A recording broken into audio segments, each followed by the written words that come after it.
number one, we have Darryl and T.K, who run arguably one of the more interesting YouTube channels, the Canadian Real Estate Show, which I've been fortunate enough to be on. Gina, you've been on it.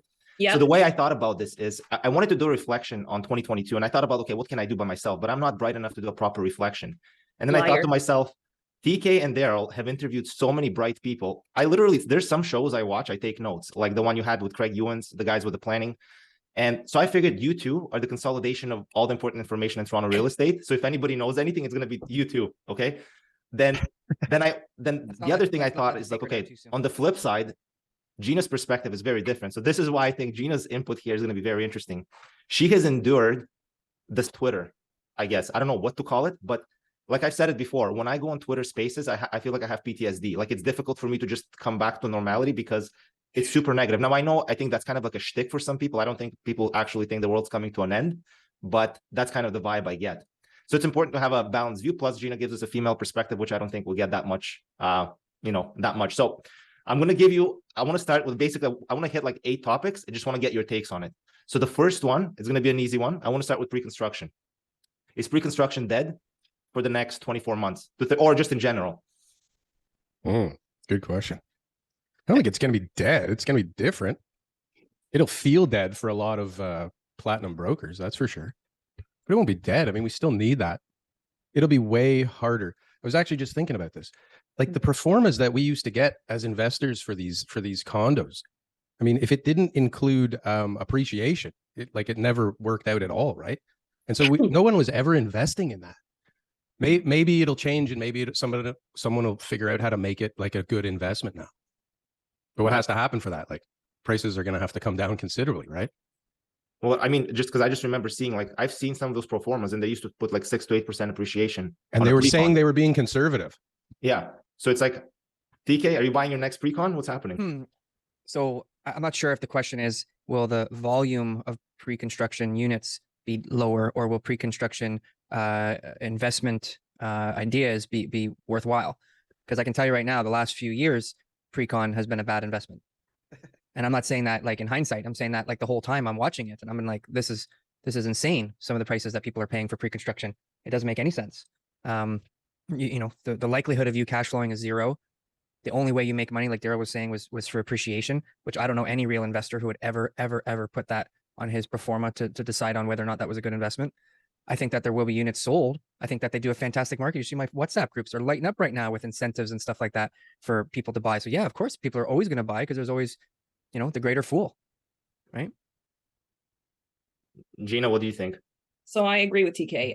I have not sold pre-construction because I personally didn't believe it was an investment for the same reasons that TK was talking about. I think, possibly if someone wants to live in a pre-construction, right now I wouldn't be touching it, but in the past it made a little bit better sense in terms of like end user, but I never really liked pre-construction because I don't like paying future prices for something. I'm a resale girl. So I guess, my take here is that pre-construction hasn't made sense to me for at least 5 years. The part I always found fascinating is that how do you pay $1,500 a square foot knowing your closing costs are going to be another 6 to 8% of the purchase price of this thing? And like, where do you go from there, right? When resale in some cases was 30% less, and you can start, well, you're not going to be positive cash flow, but at least you're making some money on the asset. So with pre-construction, I've never felt it made any sense. So I think we're done beating this dead horse. I think volume is going to be severely down. I don't think I don't know what they're going to do with projects. I mean, we're going to be materially down. I don't see how we even sell 50% of what we used to do in 2021, for example. We'll see where that lands, but I think pre-construction by itself right now is, it's pretty much it's dead, relatively speaking. Now, a funeral? Yeah, a funeral. We've got to talk to Jordan. I mean, the only people it makes sense for is end users. That's it. Yeah. If you want a specific... Now I wouldn't be touching it as an end user either. What's that? I wouldn't be touching it as an end user either right now. Well, it's either that or, moving to Waterloo for some people, right? And if they want to live here, I mean... includes low rise too, right? So there's lots of low rise pre-construction that people will still want to be in, right? People want a new house, and Tribute and Mattamy will be releasing all sorts of projects that will contribute to those units for pre-construction. And then also like low rise boutique buildings in great neighborhoods that people are going to be like, I want to be in this area. There isn't an option for me, right? But that, super high density, type of investment stuff at, Mimico or Jane and Seven and George, whatever, right? Those areas there. Yeah, it's gonna be a tough sell in those pockets. Okay. So now, Well, what does that say about prices, though? What's going to happen if there's no new inventory coming on the market? Because if people aren't buying, nobody's going to be offering it for sale either, which just creates a whole other issue, doesn't it? Well, markets are so sporadic, right? The market, like a pre-construction market, is so delayed. Exactly. Was it ever offering an actual housing supply? Like it really wasn't. At least that's my take on it.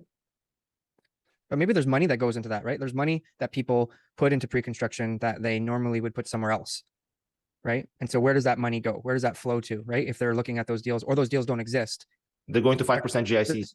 Well, there's a bullish case somewhere, right? Like if that money has to go somewhere, then it's like a market will benefit, right? If the developers don't release those units and like they take 10,000 units off the table in any given year, then that amount of money, I don't know what that would equate to. I mean, quick math, probably $200 million or something like that in deposit money that they would be able to, like, that would go somewhere, right? Like that would go into what? So yeah, GICs, like that would be one, obviously, the guys who are a little bit more cautious and stuff like that. Some of it will go into resale. Where is it now? Going to stock market. Where is it right now? Well, I think, you know what, like we'll have to understand, people also like holding on to cash too. Like holding on to cash became the evil thing recently. It was not an evil thing to do, for the last 100 years. But moving on from pre-con, I want to ask, this is mostly for TK and Gina, for you guys. I want to talk about the resale market and I want to talk about pricing. And this is coming from talking about GTA, like inner GTA. So like the Richmond Hills, the Torontos, Mississaugas, Durham. Like I don't care so much about the Keswicks and the Caledons. I want to talk about price support. And by price support, I want to know, where do you think the deals are going to be over the next 12 to 24 months? This is coming. So right now, the way I see it is I work, my time is split between 905. So anything along the 407 in York region is where I'm very active. So Woodbridge, Maple, Richmond Hill, Markham, Stouffville, and then Toronto, and mostly the east end of Toronto. And where I'm seeing the deals right now, the big discrepancy from what people are asking to market to whatever, the deals are mostly in Toronto. So like dilapidated place in the Junction, something that needs work in East York.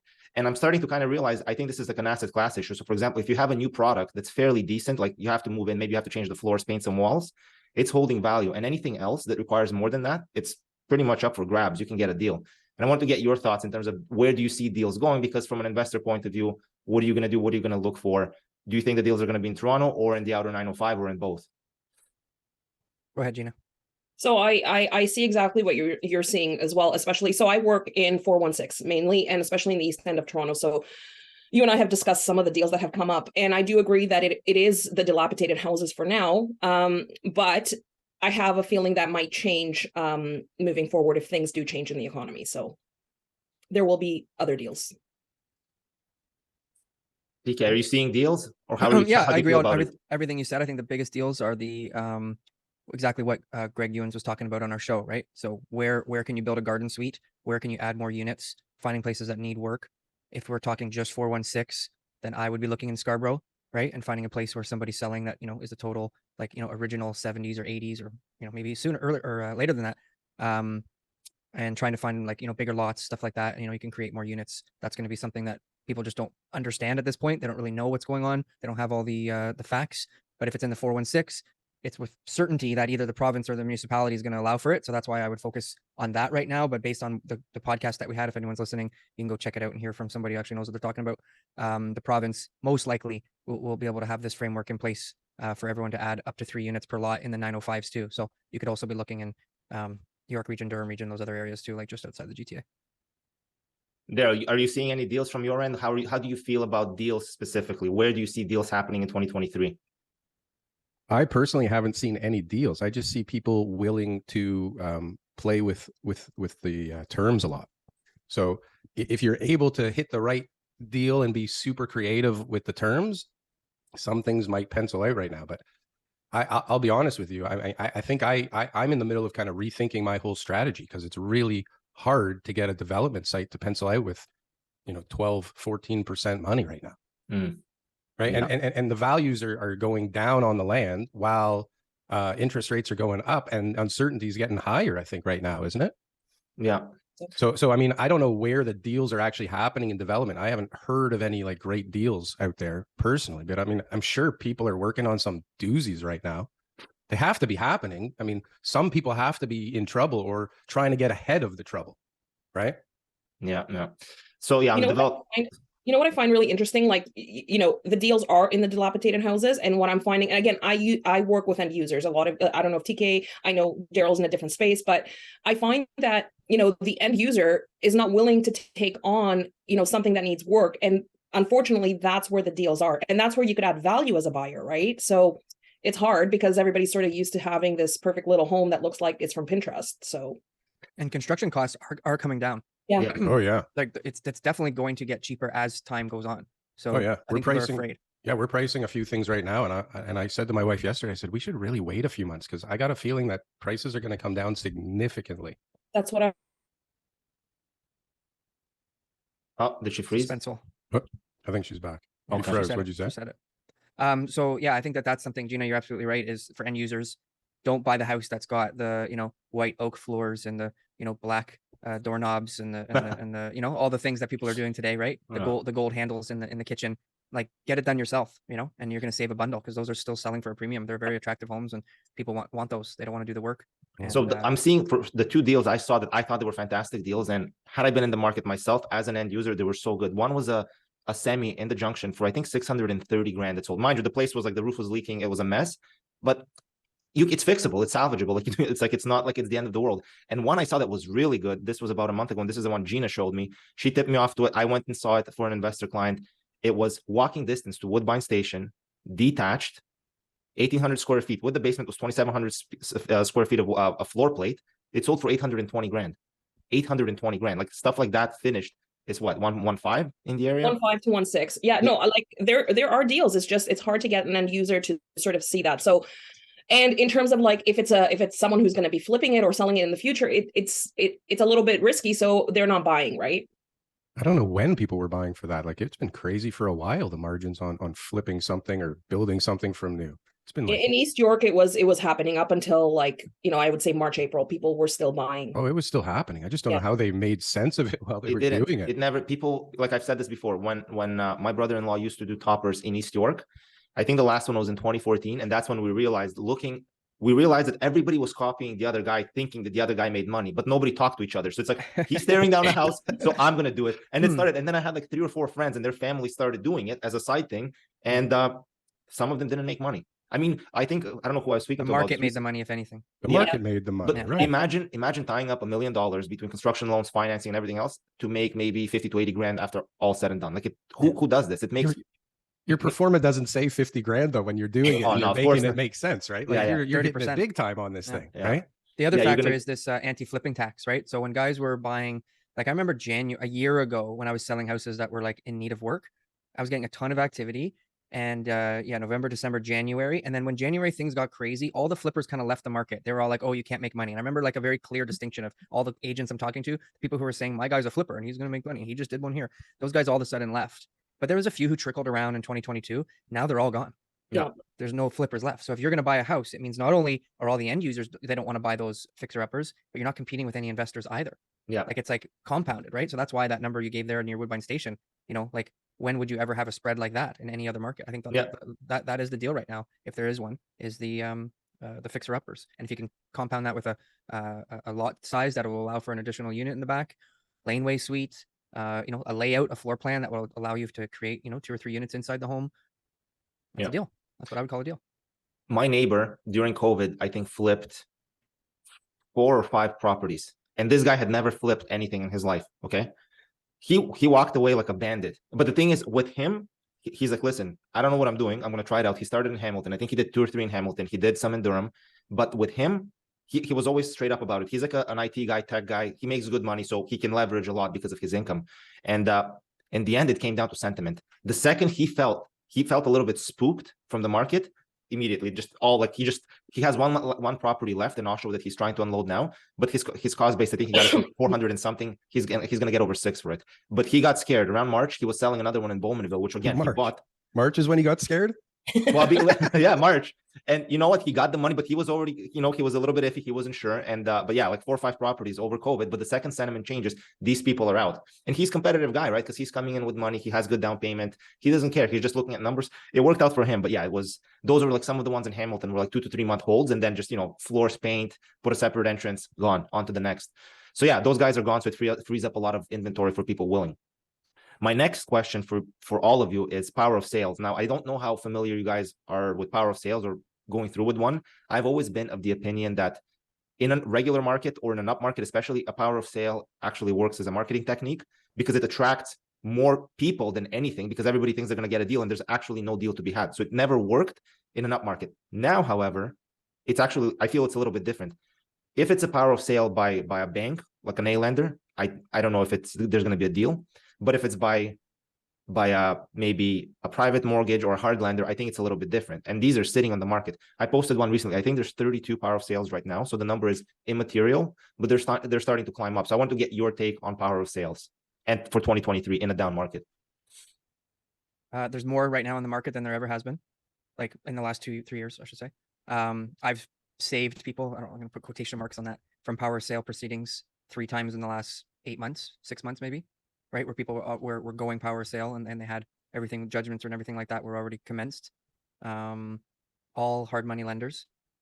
I know people who have been saved still by the market. The prices have been still, because if you've gone power of sale with an A lender, chances are you are in that home for the last few years, right? At least more often than not, it's like 10 plus years, but more than likely you've got, a significant amount of debt, but there's only so much. The property value's gone up a lot over the last 3 years. So there was some equity. There was a moment that you should have gone out. We all know when that was, February 2022, but for whatever reason, usually there's a lot of drama around these type of situations. It's not very like a stable environment, to say the least. And, there's still an opportunity. Now, when the actual letter comes, you actually have that, mortgage for sale document sent to you, and you go, this is real, and you call a realtor to come and save you. Again, quotation marks. The market saves you, really. So now you're going on the market and you're getting it sold and you have to sell. So the motivation, now you're getting pushed. There is no option for you. And so then you end up getting a price that at least will pay off the lenders. Sometimes there's still equity too. I mean, one of them, the guy had a lot of equity still, but it was a $2 million mortgage. The property was worth a lot more. The last one I did, which was not that long ago at all, we'll see if I get paid on that one. Another one, we did really well. Somehow we just caught this little run up in the fall where we got like, I don't know how many offers, but it sold for way over asking, and they end up getting a great price. So they'll actually get most of their money back that they had put into the property only a year ago. So when you say you saved them, meaning that they were going to go power of sale, they had the 35 or 37 days before it was going to be forced, they called you proactively and then you listed and you were able to sell. Yeah, we deal with the lenders. We talk to the lenders. We have a big brand recognition. So we tell them like, it's better for us just to sell the property instead of you going through all this process. Like, like what's going to happen? What are you going to do? And then if there is a shortfall, we'll negotiate and we'll try to do this and that. And yeah, we have to work with like sometimes 2-3 different creditors and try to make it so it's going to worthwhile. They don't want to go power of sale. None of them. 0 lenders are in the business of taking people power of sale. They have no interest in that. So if they can work with someone that they trust, it's when there's a realtor on the other side where they're like, oh man, like, is this guy going to get it done? They get nervous. And so they put a little bit more pressure. But if you have a relationship and you can build, trust with the lenders, they're going to say, okay, we're going to still proceed with this, but like you have till this date to get it done. We need a firm offer by this date. And then you kind of use that as well with the client, because you have to show them and say like, look, this is real. Like this is not like, you've got an option here. And that's more, I've dealt with that more in 2022 than I ever have in 15 years. So that's interesting. And that's what I talked to Mark Morris about this exact same thing because of an anecdote that I dealt with. Somebody took on an $800,000 mortgage. They took 200 from a private. The house was purchased at 1.3 during the peak or before. Now the house is probably worth 1 or less. So now the LTV is out of whack. The private wants their money back, and they've commenced the proceedings that, you have 35 or 37 days. And if you don't, and they're not going to renew. So unless you pay out the loan, we're going to force the power of sale. So then they proactively started looking, what should I be doing? Because they can't get the money. And the biggest issue is that the privates that were lending at 8%, we're doing it using HELOCs at 4. But now if the HELOC is at 8 or 9, they're actually paying to support that loan. So it's a really messed up situation. Yeah, I think you know what you need to do, Vass? You need to do a separate thing, interview some people about the entire process, because I think it would be useful for people to know the process of power of sale, like completely. Yeah. Darryl, any thoughts on power of sale? I just think it's always been a marketing ploy for somebody. Right? Yeah, I agree. Whether it's the lender or someone else, it's always just a marketing ploy. But it works sometimes. It works way better in the States, I feel like. Yeah. Yeah, foreclosures. But it's actually saying, like, it's way better for everyone if it just goes out on the market and actually gets top price. Right? Yeah. If you go out power sale all desperate, like you're bound to have people coming in to try and pick your bones, right? Yeah. Well, that's kind of like I used to think. I was naive thinking that, okay, what about tax sale, city tax sale? So I found out, for example, for the city of Markham, I found a list of all the properties that there are arrears in their taxes owing. But then I found out that the city doesn't force the power of sale until 3 years. That's city of Markham. I don't know about Toronto or anybody else. So you have to be in arrears for 3 years. And then even then you can negotiate. And then once it hits, again, all the lawyers have already had like their ins on it. Like it's more of a marketing tactic than it is any sort of deal. Yeah, the Toronto ones, there's a bunch that happen every once in a while. You get in the notice for them. I've never seen them sell for like crazy prices or anything like that. The stories you hear on Instagram and in the States and all that type of stuff where people have a formula. I'm going to make you money. You're going to get tax sales and all that stuff. There's places in the States. There's places in the States where that works, but it's not you hear about them selling them on the county steps. Like there's the county, the court, and then they come out on the steps and they like, there's papers in 2022. And they're like, hey, do you want this? Do you want that? So anyway, maybe we'll move to the States or maybe not. So on a more lighthearted topic, a while back, I charted the increase in agents relative to increase in prices. And this was for the US because I couldn't find the data in Canada. And honestly, it's almost 1-to-1. It's almost 1-to-1. Once the prices go up, agents go up. Like if our prices went up, our agents go up, 30%, 25%. And then it's funny because when prices go down, they actually drop off even faster. So in 2023, I mean, everybody's already making memes like, like realtors are looking for part-time jobs and all this stuff. I don't know. What's your take on this? Like, are we going to lose a bunch of agents? Do you think they're going to pay the $4,000 or $5,000 fees a year to remain an agent to keep their license for their own deals, which they don't actually do? Treb went up. I saw Treb's price went up. Oh, it was like a so did 30% increase. So did Humber No, College. It wasn't the price that went up. They just put the AREA and CREA fees on it, so it's not really. It didn't really pay attention well enough. Okay, so then I was about to say, Treb, you guys are getting us here, hey? No, we were paying in June. And then we were paying the AREA CREA separate, so now they've just combined the two. All right, that makes sense. Come on, that makes sense. All right, I'll let Treb off the hook this time. I don't think we're going to have a huge decrease because it's not expensive enough to retain your license. So I think there will be people, because if it only costs $4,000, if people think they're going to do one deal and break even or whatever, I think people will hold their license. I don't think we're going to have a huge decline in the numbers. I think, obviously with less transactions, it's just going to be a little bit harder to make money. Well, I think Darryl's daughter is actually going to be coming in on that, right? She's getting her license, or did she get it? No, she'll be ready in a few months. Is she going to sell? I think so. She wants to. Like Sirhan, she's going to kill it. Oh, she's going to kill it. She just got her first job. She made 10 sales yesterday. She was all excited. Is she going to be doing it full time, or is this going to be a side gig for you or something? No, this has nothing to do with me, man. Since she was a little girl, she's been walking around going, "I'm going to be a princess of real estate." Oh, okay. This is good to know. Okay, I'll keep. Daryl's the last client she wants. She wants to move out, so she's looking for like a 10-unit apartment somewhere that she can kind of manage and maybe put a deal together. How old is she? Live in. She's 19. Good for her. She's a pretty smart cookie. But you know what? It was interesting. Like she went in for her. I was telling TK yesterday. It's weird. Like we see employment numbers going up, right? And we feel like things should be going down. And they should be going down, but they're not. My daughter went for one interview, got a job, walked out the place with a job right away. And they're hiring like crazy this place. And it's retail. Meanwhile, Amazon's laying off 10,000 people, right? Isn't that weird? Not really, man. I mean, dude, I think people are struggling. Some of us may not be seeing it, but I honestly think people are struggling.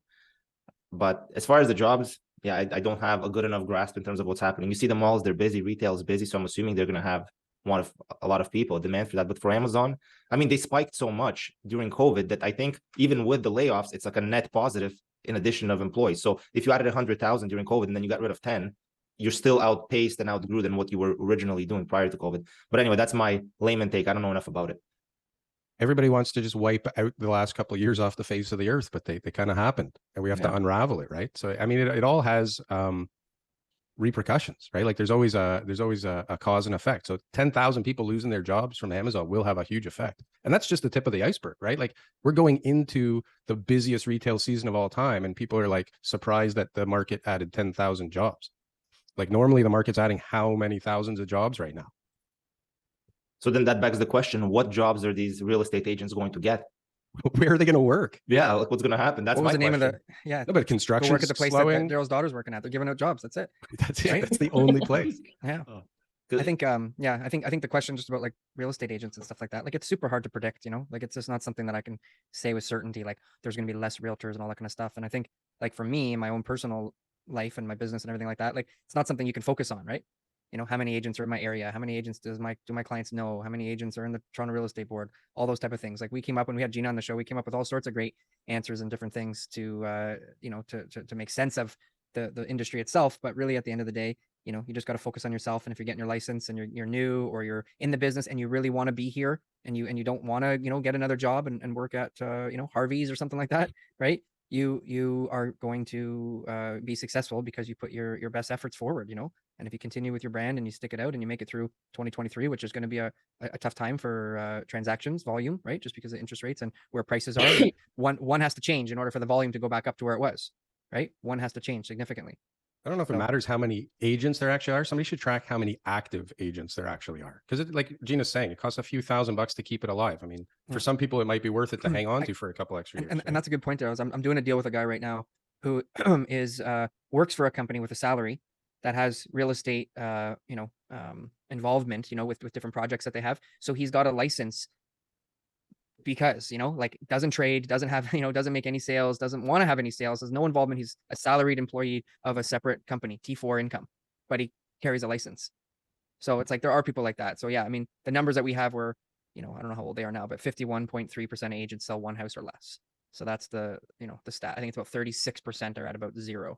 Having your real estate license in Canada is like having your bronze cross, like for swimming. It's like everybody just goes to get it, You want your kids to get it, Yeah, it's like you're gonna get part of the bronze cross. And Well, that's why Right at Home exists, right? That's the whole premise behind that brokerage. So I'll take a different point of view here. I think we're going to lose a lot of agents, straight up. I don't think it's going to last, because I think two things happen in real estate. People come into this industry thinking this business is about one thing, and then they realize it's actually not about that. So people think you're selling houses, all this stuff. You're not.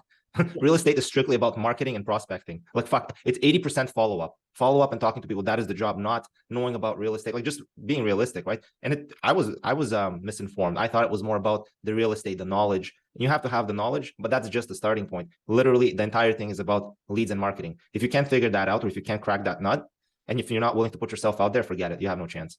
And most people, sorry?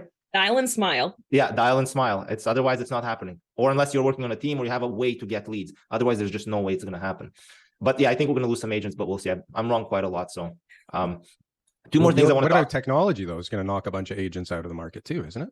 What's that? Technology. I don't know about that, Darryl. Listen, it's definitely going to have an effect. It has to. It's already having an effect. And the agents that actually grab onto the right technology will be just better agents and force other people out of the market because they can't compete, just because people will be enhanced by some form of tech. I think tech, from my perspective, will have an impact. Not so much that it's going to replace the agent.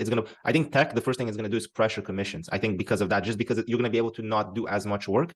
And then by default, I think it's going to be a volume game at that point. And then I don't know, but tech will have an impact. I just don't think it's going to be the impact that we think it's going to have. It's not like you're going to buy a house through tech, because again, I don't think that. And residential real estate is, I mean, anybody that does it, this game is entirely emotional, right? You're paying somebody to come and hopefully that you trust to get the emotion out of it, so you don't do something stupid.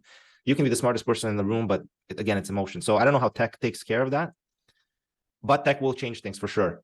Definitely change things. I used to be of the opinion that it needed to replace realtors, and lately I've realized it's not about replacing them, because it is so emotional and people need someone to hold their hand, if anything. But the good realtors, like, they're a dime a dozen and they're super important, and most of them will grab onto something that gives them an edge. Like, look at what you were even talking about.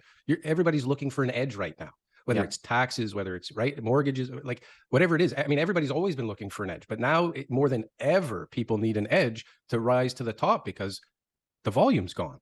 Yeah.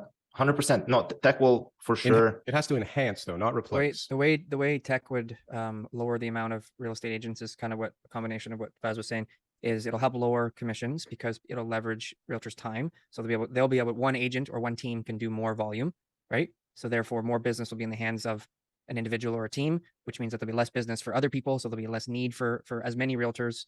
But that's about as far as it'll go, right? Darryl and I will come up with a bunch of ideas. The episode will come out Sunday, 4:00 on the 11th, whenever this episode airs.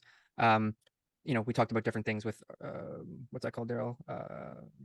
Not virtual reality, augmented reality, and things like that. So you can have all these little tools that you can use to be able to make yourself more efficient and leverage your time. But you'll never be able to be replacing agents. I used to think, listen, I'm pro technology, I'm pro all this stuff. And I used to think, before I was in the space, I used to think, yes. Now I'm in the space and I actually see like the intricacies of being in this job, and it's totally different. Here's one thing I'll say. Let's use pre-construction as an example. To me, that's the easiest, that's the low-hanging fruit. Why do you think these guys are still paying 4% for a platinum broker to go and sell their stuff? Because you can't just pop it on Facebook and then it sells. It does not sell. You have to have somebody. Now, this is a double-edged sword, because some of the selling that goes on in that space is also very pressured, and it's not necessarily in the person's best interest. But it just goes to show, for you to move product, a human will likely have to be involved. Chat GPT or whatever is not going to convince me to go and buy pre-con, but Jordan might. So well, what does convince people to do it? The salesperson? And I think those it's the human. marketing emails we get. It's the marketing from the builder and the sales. So it's two things, right? So the builder needs the salesperson, because the salesperson is the trusted advisor to the consumer. So that's sort of like the salesperson is the in between, right? You're the dealer. And you know what? I'm not the best person to speak on this, but speaking for pre-con in particular, like, look, Mattamy, I think, is one of the builders that does not co-op, right? And they're kind like my understanding is they're kind of like the no frills of real estate. So their product is like a no frills product. And then you have the Tridels and everybody else, they co-op. So I guess it just comes, the way I see it is some type of product you can sell without a human, but for the bulk, you still need a human if you want to sell it, especially if you want to get if you want to be in a premium price category in a non-commoditized market. At least that's kind of how I see it, but you know, I'm willing to be challenged. Low rise and high rise difference would be there, right? So maybe that's my mom wouldn't use Amazon before the pandemic. Yeah. Okay. So, but now fast forward to today, and how many times does she go to the concierge to pick up a package? Yeah.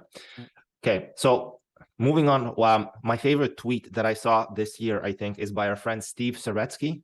And it was a chart of the population of Canada versus the population of the US, and then how many people we brought in this year versus how many people the US brought. And he called it Canada human quantitative easing. And to me, that was probably one of the best things I've ever seen.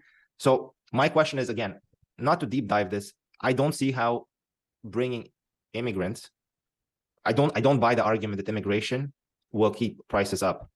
We're bringing people that are not buying $1.5 million homes. At least that's my take on it. But who will win is slumlords. Slumlords, if you're in Brampton, if you're running a rooming house, you will win. But in terms of housing in general, do you feel that immigration actually does something for housing?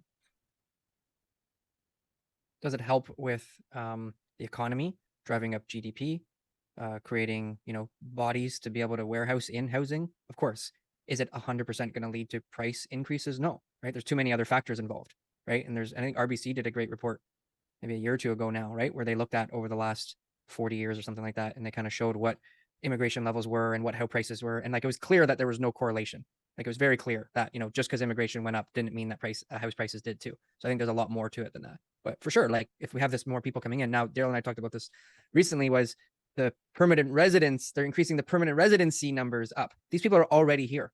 This isn't like we're shipping in like planes full of people that are now new humans that need to be warehoused. The people are here already, and they're increasing the amount of applications that they're going to process so that they have an increase in their population that way. Yes, there's going to be more people that they're going to be bringing in as well. But Darryl and I, again, we're just speaking about it. It's not that easy to get here, right? So it's just about like fast tracking that number. So there's much less people that need to be warehoused than people think. 1, 2, even if we run out of people to give PR cards to, and all of a sudden they do have to open the, airport, customs to people who are coming over here and say, hey, fly over here and become a newly landed immigrant.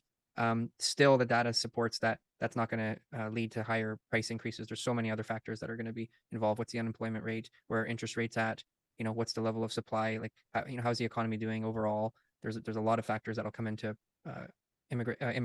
housing prices based on immigration levels. Immigrants aren't stupid. They're not going to come here and all of a sudden be willing to pay a stupid number and break themselves. If anything, they're more frugal than anybody else, right? So I think I think they're still going to be coming and buying stuff. It just we may not see the same kind of growth in the centers like Toronto and Vancouver.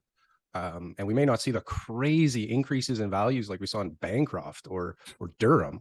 But I think in places like Saskatchewan and Calgary, even Northern Ontario, like, we'll see people start to decide that it makes actually sense to move there, because Canada, as horrible as it is right now, it's still way better than most places, and it's still super cheap compared to most places. Because everybody's converting into American dollars first and then buying something here with it, right? Or then converting it to Canadian. They're not converting straight to Canadian, but it's like super cheap here for a lot of people. So I think it'll just push people out more, and people will still make money and get to move to Toronto. It'll just kind of keep chugging along. It's a long-term thing, the immigration. Short-term, yeah, prices are going to go where sentiment goes and where central banking tries to push it, right? But long-term, how can adding that many people over an extended period of time not create the need for more places for them to live? That's a good question. Sorry, go on. I'll disagree with Darryl that Canada is cheap. It's not cheap. You know, the US is cheap. Parts of the US are cheap. Canada is not cheap to live in.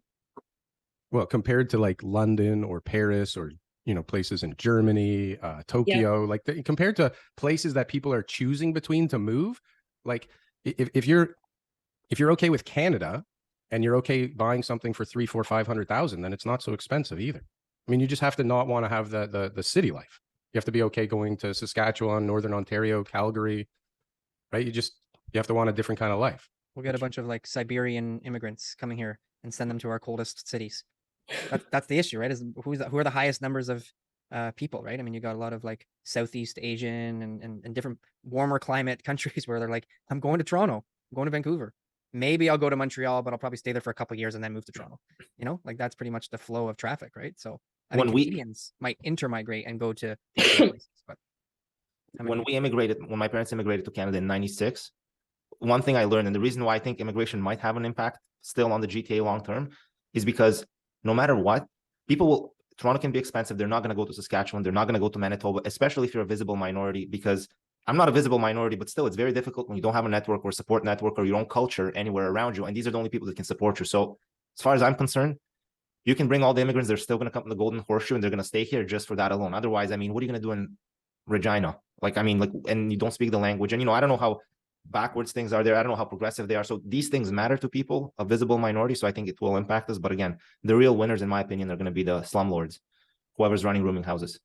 Because that's the reality. That's where these people are going to go, because they can't afford to pay $3,000 for a townhouse. And, you know, whatever job they have in the first 5 years is not going to be able to afford it either. Now, on a more positive, I guess depends if you look at this as positive. Bill 23, this is from your discussion with the city planners. Darryl, this is mostly for you. And this is a question I have. So if you're going to open up that part of the Greenbelt to build, my understanding is, and correct me if I'm wrong, is that it's part of the Build More Houses Faster Act. So that means if they're allowed to build, they actually have to develop this, regardless of what the market is like. Now, on the other hand, you know, developers will hold back land and not build until it's profitable to do so. So I just feel like I'm trying to figure out how is this going to work, because if the market is sideways or maybe it's not profitable, like, are they going to build? It'd be hard to make those deals not profitable for what they paid for them and what they all of a sudden just became worth, like, instantly. So they've been holding them for a while and they just saw a very, very nice bump in the value. So, I mean, and it's still going to take a long time to get those, you know, through the process and to market and get the land like ready for all that stuff. Like those are years away. So who knows what the environment will be like then. But I do believe that there's some kind of an affordability component as part of it too. But that's also kind of a moving target. So, I mean, you would think theoretically opening up hectares and hectares of developable land that's already owned by developers in an environment that's saying, like, let's get more homes on the market faster would have an effect on pricing, because you'd think there'd be like some kind of oversupply at some point, right? That's like economic theory. But then you have the developers who are super smart and like to make lots of money. So who knows what's going to happen, right? Nobody thought that, you know, every developer on the planet would stop selling instantly, right? For some reason, they didn't think about that. There's a lot of low-rise sites though. So this one client who bought an assignment and she got, you know, whatever, it was a bad decision. So she, you know, she came to us afterwards and said, these are all the decisions I made in the past. How do you help me? And there was just no help that we could give her. And so I tracked one of the development. I just like registered on their site just to kind of, you know, be able to help her, you know, gather more information. And I'm now watching what the units that she bought are being released at, because they had more. So, I mean, they're releasing them at lower prices. And I think if it's still profitable, builders will release those numbers. So for example, if, you know, this site that they've owned and they paid, like Darryl said, peanuts for it, and now they're able to put on 1,000 homes onto that site, they're going to talk to their advisors. They're going to look at the market. They're going to say, if we don't build it within this timeline, we can't build anything. So what price do we need to offer it at to get it sold, which does drive down prices. And I think that, yes, they're going to want to make sure it's as high as possible, but they're not going to want to put up a site. They know the impact on the marketing if they have a site sitting there with nothing sold. They need sold out in a week, releasing phase 2 in 3 weeks, sign up now. They need that stuff to be able to go and launch it again and cut down on their cost of manning the sales centers and when they can build them and, you know, how soon they can sign the contract for the infrastructure and everything else. So I think that it will drive down prices in those areas, because you're going to be selling a brand new product at a cheaper price. And if I'm looking as a buyer, I'm going to go and buy a 20-year-old home. Maybe it's a few miles closer to the 401. I'm going to go for the cheaper brand new product that's being built that I got to choose my baseboard, you know? Yeah. And I think that's actually going to be a reality. I agree with you, depending on how much supply they bring in. From that discussion you had with Greg Ewans and stuff, the one thing that was very exciting that I personally am very excited about is what he said. If you're within 5 to 800 meters of what he referred to as an MTSA, so a major transit station area, you pretty much can do whatever you want relative to the new bylaws or whatever. That's not quite what they said, Well, but this is how we interpret it from this side of the lens, right? Well, this is what we're all hoping is the case, but it's not. What they're going to do is they're going to give prescribed heights and densities in this area, in these areas, right? So they'll say, if you're in this MTSA, you can go 20 stories over here. If you're in this one, you can go 35 or whatever it is. They're going to give us prescribed densities and regulations for these areas, like much more than now. Because right now you can, like, you see one guy over here, he's going for 20 stories, and right next door, the next guy's going for 45, and everybody's got the exact same argument for everything. But we're talking about, like, in some of these MTSAs, there's like neighborhoods, there's yellow belt. This is where the interesting stuff may or may not take place. Well, that to me, that's why it was exciting. That's why I gave that example of being so close to that deal I saw next to Woodbine Station. I think especially on the east side of Yonge Street, like that entire area up until, like, let's say Victoria Park. Yeah, Gina's turf. This is my turf. Yeah, that's where I grew up too. I'm very familiar with it. It's exciting to me. I want to see what's going to happen. But I think that's where long-term, not to flip, long-term, I think that's where a lot of value is in terms of deals, if you want to call them that. Gina, so you're going to buy your next place next to a subway station, or what are you doing? I'm going to buy 20 pre-construction at Pape and Danforth, where the 50 floor building is being proposed. With a 1% deposit, and you can pay $3 a month for the next 3 years. And if you have any, some of these things, it's crazy. Rental guarantees, cash discount, 25% guaranteed, up to return guarantee. Did you see that? I'm still trying to figure out how rental guarantees work, because those just started a few years ago. I don't even think any of those have come into play yet. How do you do a return guarantee? Up to, you say up to. Start. Up to. Yeah. Up to, starting at. Yeah. And if you have any money left over, you can always buy more pre-con at Dawes Road, which is like a metropolis on its own, because everybody wants to live along Dawes Road. And that's for anybody from the East End. You know what I'm talking about. They've been pumping that project for, like, I don't know. Well, loser. That's an East York internet connection right there. That's the issue. Oh, Dawes Road's been hot for a long time with developers. They're trying to put all that stuff together forever. Gina, you cut out. We didn't hear what you had to say. I said, I wish I could sell pre-construction, but I just can't do it. Why? It's You got to handle end users. Yeah. Well, awesome. Listen, thank you so much. I think that answered it. This is my first time having a bunch of people. Usually it's a one-on-one. So thank you for making time. I know, especially on a Sunday, like, I feel kind of bad about it, to be honest with you, but I really appreciate it. So I have a question. Yeah. I have a question for you. What's the most exciting thing coming in 2023 for the real estate market? For me personally? Yeah. You know, it's a sick thing. My head works in a different way. So when COVID happened and everybody was scared, I became like a workaholic. It's just, for me, the second there's fear in the street, I don't know, I just like super focused. So for me, I'm getting that feeling again. So I'm getting very excited about the market, about the opportunities. I'm seeing them because you can push your way around with agents now, where it's not like take it or leave it or this or that. We can have a conversation, right? So I don't know, I'm excited. Honestly, the future is bright the way I see it for real estate transactions and for anybody that wants to build value long-term. I think this is, I don't know if 2023 is the time, but I think I'm just I'm feeling good about it. Yeah, it's interesting that we can negotiate now. I mean, that I love. It's like you're now showing your value, right? Like, I 100%. Feel like this is it. I'll tell you right now. Look, not to toot my own horn. I bought a house for 1.45 2 weeks ago. It was at the top of my client's budget, but they really, really, really wanted it. It was a crazy negotiation. We ended up getting it for 1.45. At the end, financing was going to be a little bit tricky because they didn't want to take on private, whatever their situation was. They decided to exercise their financing option and they backed out. The house resold for 1.5. But It just goes to show, like, if you play your cards right, you can do stuff around here, right? And so that deal didn't go through, but I'm proud that we're able to squeeze them, because I'm always looking for an edge, kind of like what we always talk about, right? You're always looking for that edge, terms, whatever, and then you try to figure out how to wedge out a little bit of a discount. So I feel like it's happening, and I'm getting more and more excited now because I just feel there's just a lot more of it available all across the GTA, especially in Toronto, as far as I see it. I feel like society's been in like a bubble for the last couple of years. It wasn't a real environment. There's so many little nuances that we had to deal with. And I think now things are just going to get back to reality. 2023, we're going to go back into like what life is really like. And you're either going to come out of it, like you said, with hard work ethic, because you've, built up all these new ideas and businesses and passions. And now it's like, go. And I'm going to really put the pedal to the metal. Or you're going to come out of it and go, oh my God, my life is, worse. I haven't put my, best foot forward in any area of my life. And the next year is going to be, a real tough go for you. Right. But I think that's what it is it's all over. 2020 2021, 2022. Like we had 3 years of really like, you know, unique circumstances that created an environment that, you know, no way is sustainable. Whichever way we look at it, even the environment we're in, like just the past little 8 months now, this isn't sustainable. Eventually things are going to balance out to just a more like not so great, not so bad. And, you know, this is just life itself, deal with it. And the